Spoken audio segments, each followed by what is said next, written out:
275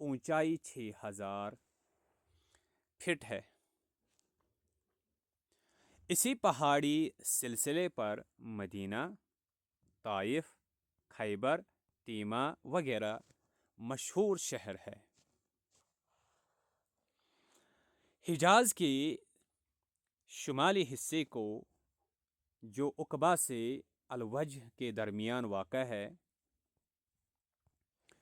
مدین کہتے ہیں۔ مدین کہتے ہیں۔ مدین کسے کہتے ہیں؟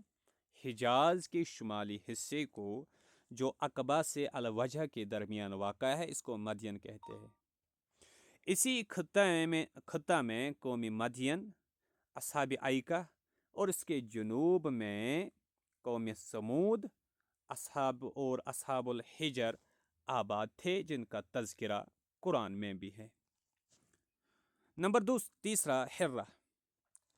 جبال حجاز میں بعض ایسے خطے ہیں جن کے پتھر سیاہ خنجر کی طرح ہے، اس لیے ان کو حرہ کہتے ہیں۔ جبال حجاز میں بعض ایسے خطے ہیں جن کے پتھر سیاہ خنجر کی طرح ہے، اس لیے ان کو حرہ کہتے ہیں۔ سطح سمندر سے ان کی بلندی بسا اوقات 5000 فٹ تک پہنچ جاتی ہے۔ موسم سرما میں کبھی کبھی یہاں برف باری بھی ہوتی ہے۔ موسم سرما میں یہاں حرہ میں کبھی کبھار برف بھی ہوتی ہے۔ اپنی ناہمواری کی وجہ سے حرہ آبادی اور جانوروں کے لائق نہیں۔ حرہ آبادی اور جانوروں کے لائق نہیں ہے۔ اس کا زیادہ تر علاقہ مکہ و تبوک کے درمیان واقع ہے۔ مکہ و تبوک کے درمیان۔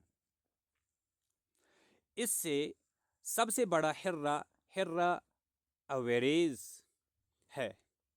مدینہ منورہ بھی 2 حرات کے درمیان واقع ہے۔ اس کے مغرب میں حرۃ الوبرہ اور مشرق میں حرہ داکم ہے۔ ان حرات کے بارے میں کہا جاتا ہے کہ یہ دراصل آتش فشانی مادوں سے بنے ہیں۔ اس کے بعد اور ایک ہے اسیر اور یمن۔ اسیر اور یمن، اسیر جبال الصراط کا حصہ ہے۔ اسیر جبال الصراط کا حصہ ہے۔ اس کی چوڑائی اوسطاً 10,000 فٹ، اس کی چوٹی اوسطاً 10,000 فٹ بلند ہے۔ یہ جنوب مغرب میں واقع ہے۔ اسیر کے جنوب میں واقع جبال الصراط کے پہاڑی سلسلے کو یمن کہتے ہیں۔ اسیر کے جنوب میں واقع جبال الصراط کے پہاڑی سلسلے کو یمن کہتے ہیں، جس کی اوسطاً بلندی سب سے زیادہ یعنی 14,000 فٹ ہے۔ یہ دونوں پہاڑ بارش کی وجہ سے سرسبز و شاداب رہتے ہیں۔ یہ پہاڑ بادلوں کو جزیرہ نما کے اندر آنے سے روک لیتے ہیں۔ اسیر کے شمال مشرق میں نجران ہے، جو کسی زمانے میں عیسائیت کا مرکز تھا۔ جزیرہ عرب میں سب سے زیادہ بارش یمن میں ہوتی ہے۔ سب سے زیادہ بارش جزیرہ عرب میں یمن میں ہوتی ہے، جس کی وجہ سے یہ سب سے زیادہ شاداب علاقہ ہے۔ سب سے زیادہ شاداب علاقہ۔ حدیدہ، مکہ اور عدن اس کے ساحلی شہر ہے، جو بندرگاہ بھی ہے۔ ساحلی شہر حدیدہ، مکہ اور عدن۔ اس کے علاوہ سعدہ، معارب، زبید، زمار اور ظفار وغیرہ بھی اس کے قابل ذکر شہر ہے۔ یمن کے جنوب میں حضرموت کی مشہور وادی ہے۔ قدیم زمانے سے یہاں تجارت پیشہ لوگ آباد رہے ہیں۔ یمن کے جنوب میں حضرموت ہے اور یہاں تجارت پیشہ لوگ آباد رہے ہیں پہلے زمانے سے۔ حضرموت سے متصل مشرق میں ایک میدانی علاقہ ہے جس میں شہر، مہرا اور ظفار نامی خطے پائے جاتے ہیں۔ ظفار شہر اور مہرا کے بنسبت زیادہ شاداب ہے۔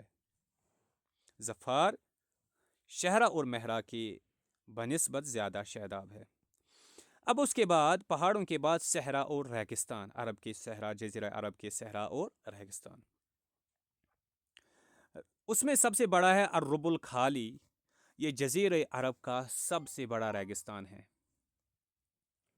جو جنوبی حصے میں ساحل کے قریب تک پھیلا ہوا ہے۔ اس کا کل رقبہ 4,00,000 مربع میل ہے۔ ٹوٹل ایریا جو اس کا ہے وہ ہے 4,00,000 مربع میل۔ یہاں پانی تقریباً نایاب ہے اور ریت کے ٹیلے پھیلے ہوئے ہیں جو اپنی جگہ بدلتے رہتے ہیں۔ یہاں ریت کا طوفان ایک عام بات ہے۔ الربع الخالی کے یمن سے متصل حصے کو سعدہ اور حضرموت کے شمال مغربی کنارے کو احقاف کہتے ہیں۔ ربع الخالی کے یمن سے اٹیچڈ حصے کو سعدہ کہتے ہیں اور حضرموت کے شمال مغربی کنارے کو احقاف کہتے ہیں، اور مہرا کے شمالی جانب کے ریگستان کو وبار کہتے ہیں۔ الربع الخالی کے شمالی مشرقی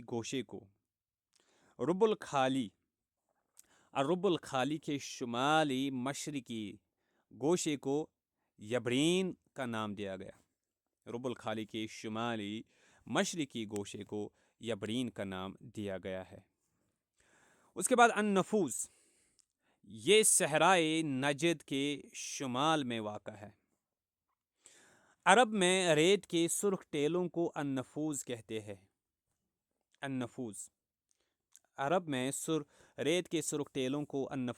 ہیں۔ یہ صحرا الربع الخالی سے 800 میل کے فاصلے پر ہے۔ النفوس صحرا الربع الخالی سے 800 میل کے دوری پر ہے۔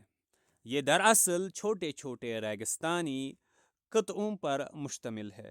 یہاں کبھی کبھی بارش بھی ہو جاتی ہے جو یہاں کے لوگوں کے لیے کافی سود مند ہے۔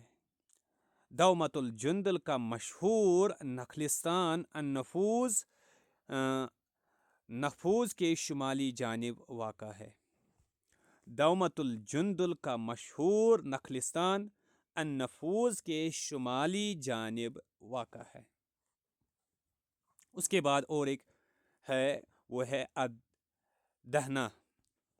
الدہنہ النفوذ کے جنوبی حصہ سے ایک ریگستانی پٹی الربع الخالی تک چلی گئی۔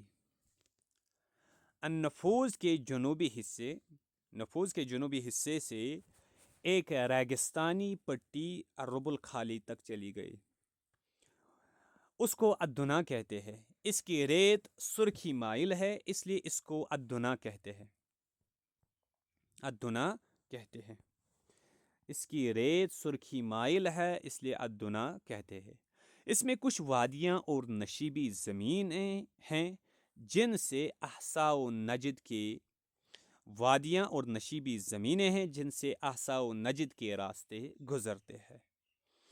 ان وادیوں میں تھوڑا بہت بارش کا پانی آ جاتا ہے جس سے بدو فائدہ اٹھاتے ہیں۔ اس کے بعد بادیۃ الشام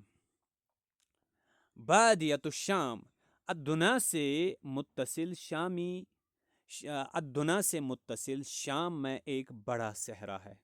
بادیت الشام دنا سے متصل شام میں ایک بڑا صحرا ہے جو مثلث کی صورت میں ہے، ٹرنگل کی صورت میں ہے۔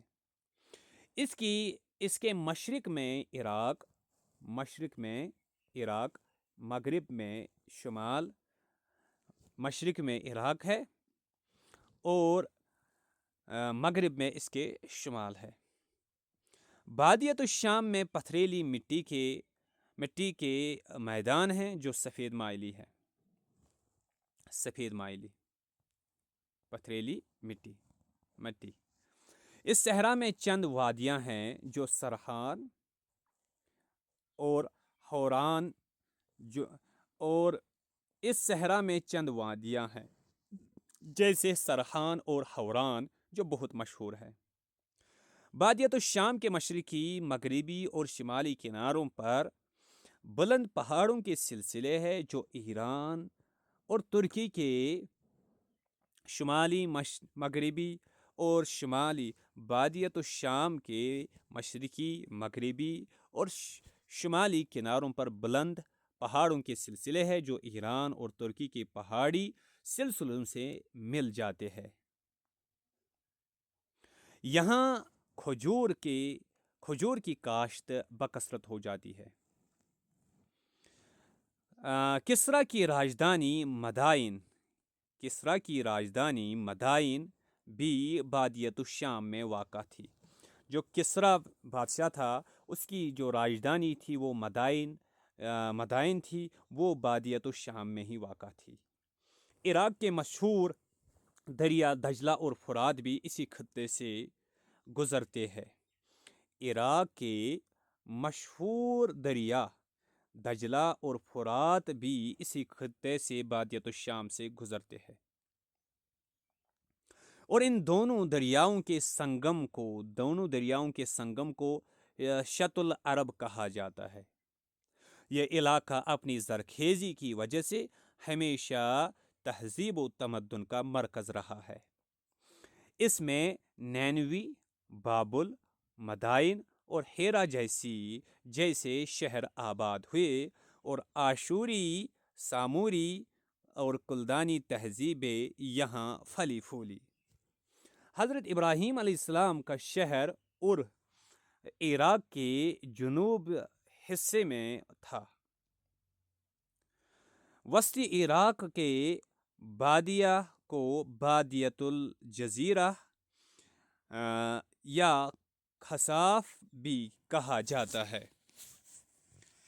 اور شط العرب کے مشرقی حصے کو بادیت العراق یا سماوا بھی کہتے ہیں۔ بادیت الشام کا مغربی حصہ پہاڑی سلسلہ سے گھرا ہوا ہے جو ترکی کے جبال توروس سے ملتا ہے۔ بادیت الشام کا مغربی حصہ پہاڑی سلسلے سے گھرا ہوا ہے جو ترکی کے جبال توروس سے ملتا ہے اور وہ جنوب میں جبالۃ الصراط سے متصل ہے۔ بادیت الشام کا مغربی کنارہ شمال اور فلسطین پر مشتمل ہے جو تاریخی اعتبار سے بہت مشہور ہے۔ بادیت الشام کا مغربی کنارہ شام اور فلسطین پر مشتمل ہے جو تاریخی اعتبار سے بہت مشہور ہے۔ کنعانیوں فینیکی شام میں آباد ہوئے۔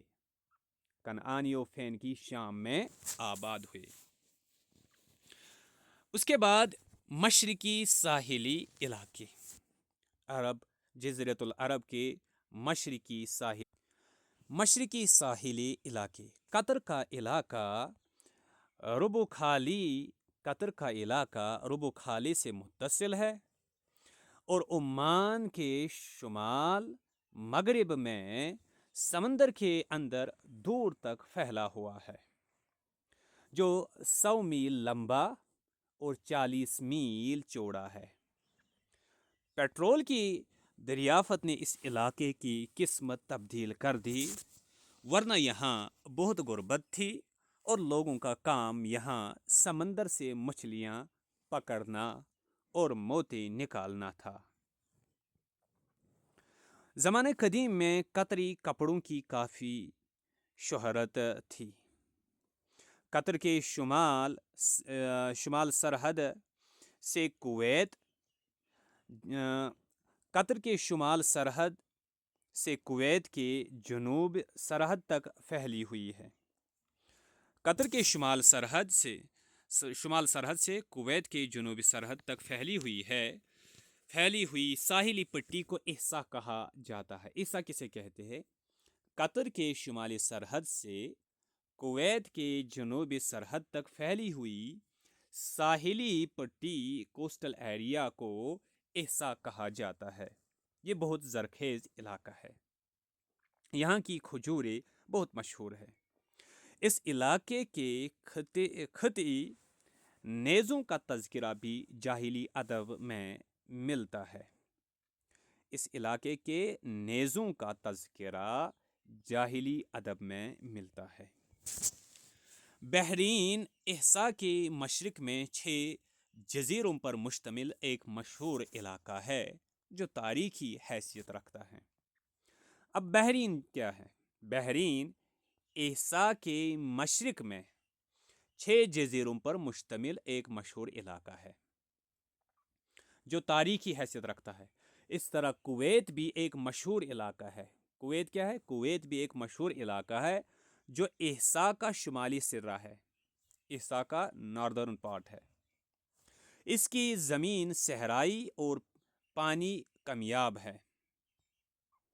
تاریخ میں یہ علاقہ جہاز رانی اور جہاز سازی میں کافی مشہور تھا۔ یعنی جو کویت کا علاقہ ہے یہ جہاز رانی اور جہاز سازی میں کافی مشہور تھا۔ پیٹرول نے ان تمام علاقوں کو مالا مال کر دیا۔ اس کے بعد اس جزیرۃ العرب کے نباتات و حیوانات۔ عسیر، یمن اور عمان کے پہاڑوں اور نجد کے بعض خطوں کو چھوڑ کر جزیرہ عرب عام طور سے خشک اور غیر مضبوط ہے۔ عسیر، یمن، عمان کے پہاڑوں اور نجد کے بعض خطوں کو چھوڑ کر باقی عرب عام طور پر خشک اور غیر مرطوب ہے اور پانی کی سخت قلت ہے۔ یہاں سخت سردی و گرمی دونوں پڑتی ہے اور کھال کھال بارش ہوتی ہے جو یہاں کی آبادی کے لیے ایک بہت بڑی نعمت ہے۔ یہاں پہاڑی نالے وغیرہ تو ہے جس سے پہاڑوں کا پانی وادیوں میں پھیل جاتا ہے، لیکن یہاں کوئی ندی نہیں ہے۔ اس طرح کی وادیاں سرسبز و شاداب ہوتی ہے اور صحرائی علاقے میں یہ بہت اہمیت کی حامل ہوتی ہے۔ ان وادیوں میں وادی الرمہ، وادی الدواسر، وادی حضرموت، وادی سرحان، وادی نجران، وادی عقیق اور وادی قرہ وغیرہ بہت مشہور ہے۔ عرب میں جنگلات نہیں پائے جاتے ہیں، البتہ کھجور کے درخت بہت کثرت سے ہوتے ہیں۔ اس کے علاوہ کھجور کے درخت، اس کے علاوہ ببول، بیری، مہدی، پیلو اور جاو وغیرہ کے درخت اور خاردار جھاڑیاں پائی جاتی ہے۔ کچھ علاقوں میں انار، انگور اور سیب وغیرہ کے بھی درخت ہوتے ہیں۔ چند علاقوں خاص طور پر یمن، عمان، یمامہ وغیرہ میں کاشتکاری بھی ہوتی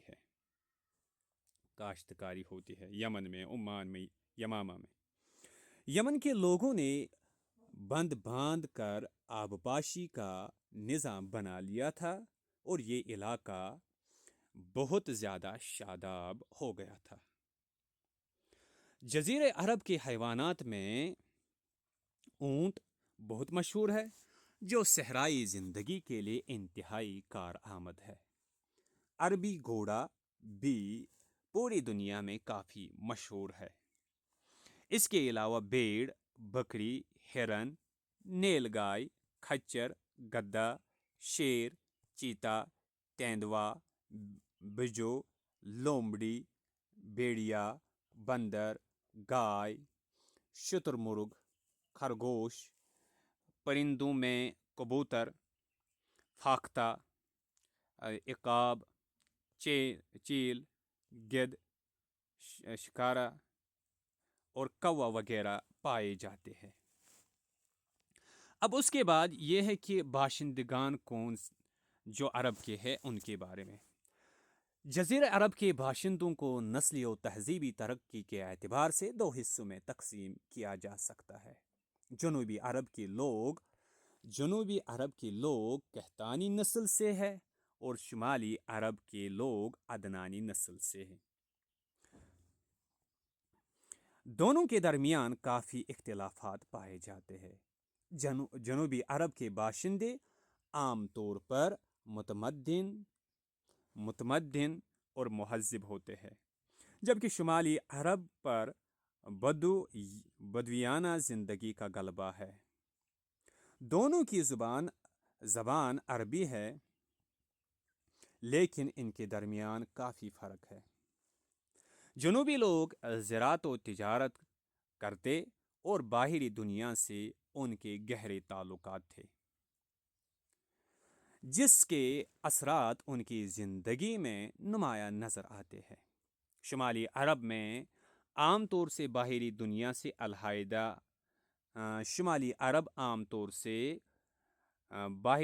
سے علیحدہ رہتے تھے اور ان کا میل جول دوسروں سے کم۔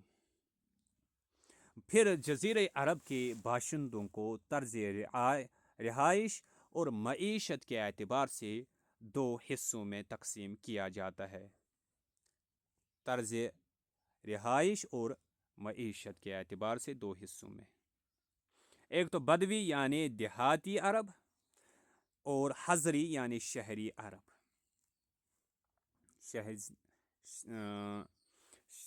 ایک تو بدوی عرب یعنی دیہاتی عرب، دوسرے حضری یعنی شہری عرب۔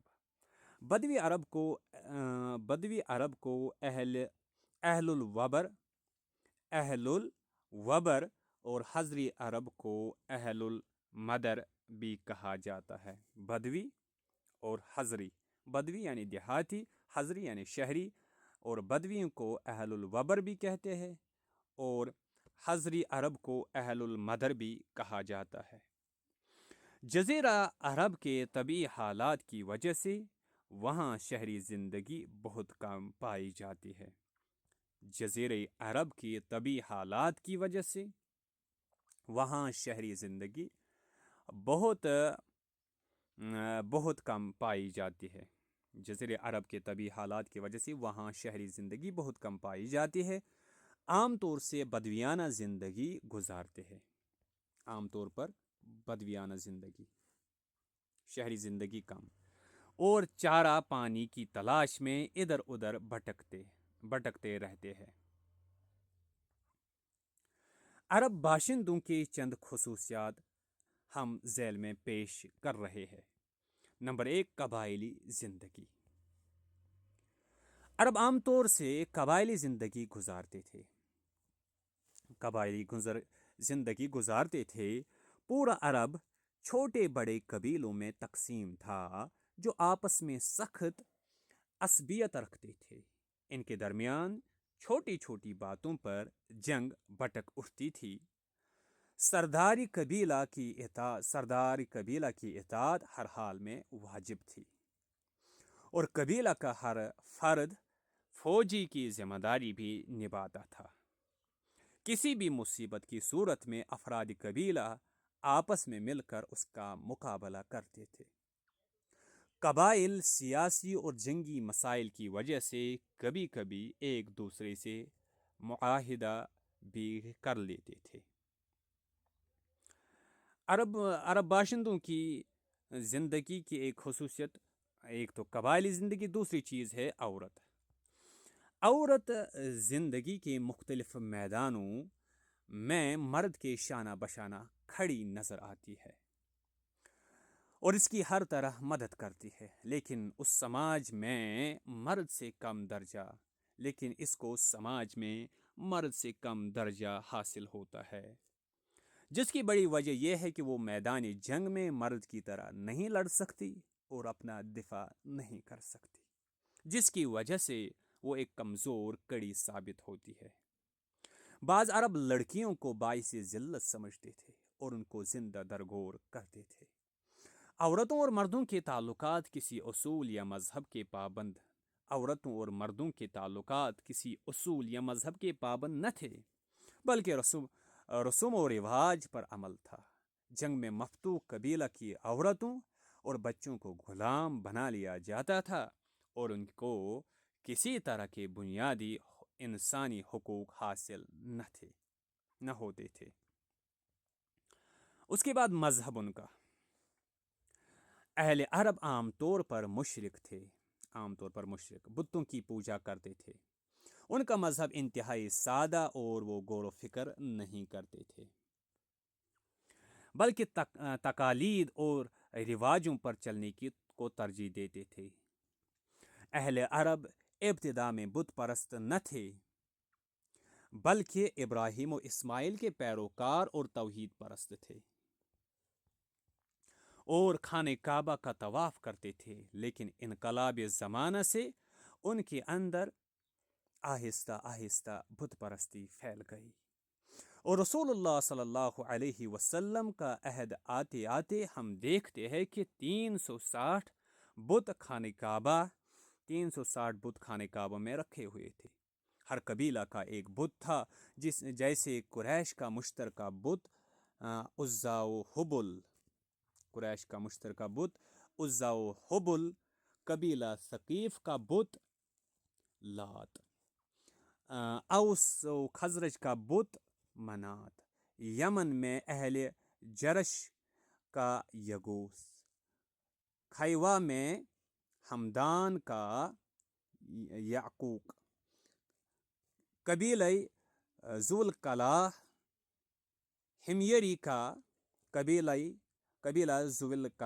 حمیری کا بت نصر، دومت الجندل میں حزیل کا بت سوا وغیرہ ہے۔ عرب بتوں کو اصل خدا نہیں سمجھتے تھے، بلکہ وہ ان کو خدا کا مقرب سمجھتے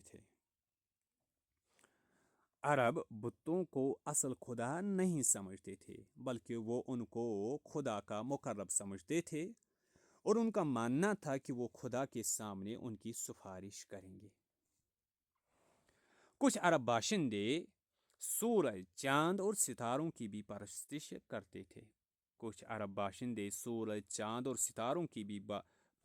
کرتے تھے۔ وقت گزرنے کے ساتھ ساتھ باہری دنیا کے اثرات سے ان کے اندر دیگر مذاہب بھی در کر آئے، جیسے عیسائیت شمالی نجد کے بعض قبائل میں، ہیرا کے حکمرانوں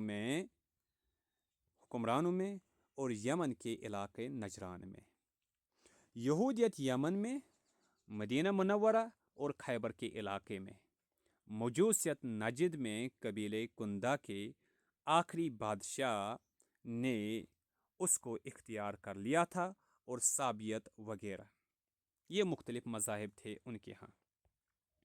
اب اس کے بعد ان کی معاشی زندگی کیسی تھی، اکنامک لائف ان کی کیسی تھی۔